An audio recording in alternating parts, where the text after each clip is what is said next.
আসসালামু আলাইকুম ওয়া রাহমাতুল্লাহি ওয়া বারাকাতুহু ইন্নাল হামদালিল্লাহ ওয়াসসালাতু ওয়াসসালামু আলা মুহাম্মাদিন ওয়া আলিহি ওয়া আসহাবিহি ওয়া মা ওয়ালা আম্মা বা'দ। সম্মানিত দর্শক শ্রোতা মুসলিম ভাই ও বোনেরা, আমরা মহাগ্রন্থ আল কোরআনের তাফসির বর্ণনা প্রসঙ্গ অনুষ্ঠানের আজকের 16তম পর্ব নিয়ে আপনাদের সামনে হাজির হয়েছি। আপনাদের সকলকে স্বাগত জানাচ্ছি আজকের অনুষ্ঠানে। আজকের আলোচনার বিষয়বস্তু হলো সূরা বাকারার 3 নং আয়াতের আলোকে মারেফাতুদ্দিন বা দ্বীনের পরিচয়। তো আমরা পবিত্র কোরআনের আয়াতটি আবার তেলাওয়াত করি। আউযু বিল্লাহি মিনাশ শাইতানির রাজিম।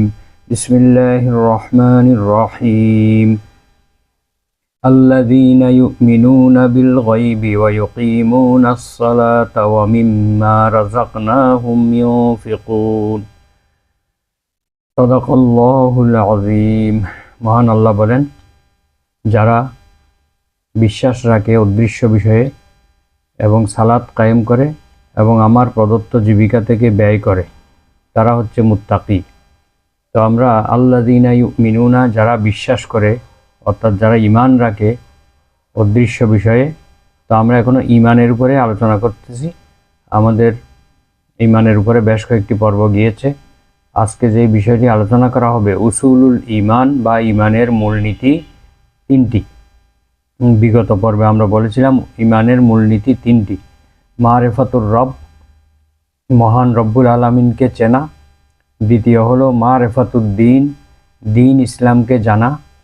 3 নম্বর হলো মারেফাতুন নবী সাল্লাল্লাহু আলাইহি ওয়াসাল্লাম, বিশ্বনবী সাল্লাল্লাহু আলাইহি ওয়াসাল্লামকে চেনা বা জানা। তো আমরা গত পর্বে মারেফাতুর রব বা মহান আল্লাহর পরিচিতি সম্পর্কে যতটুকু সম্ভব আলোচনা করেছি।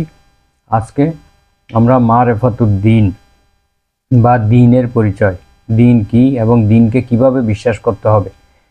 তো আমাদের মূল কথা হলো, কবরের মধ্যে মানুষকে যে 3টি প্রশ্ন করা হবে, মান রব্বুকা, তোমার রবকে। তো রবের পরিচিতি সম্পর্কে গত পর্বে আমরা আলোচনা করেছি। তো আজকে হবে মারেফাতুদ্দিন, অমা দীনুকা। এই প্রশ্নের উত্তরে আমরা বলবো দীন ইয়াল ইসলাম, অথবা আমাদের দিন ইসলাম। এখন আমাদের দিন ইসলাম, এটা যে দুনিয়াতে আমরা সহজভাবে বলে ফেলতেছি, কিন্তু কবরে গিয়ে সেইটা সহজভাবে বলা সম্ভব হবে না। যদি আমরা দুনিয়া থেকে দ্বীনকে সঠিকভাবে বুঝে বিশ্বাস করে দ্বীনের উপর আমল করে যদি যেতে না পারি, তাহলে আমরা সেখানে উত্তর দিতে পারবো না।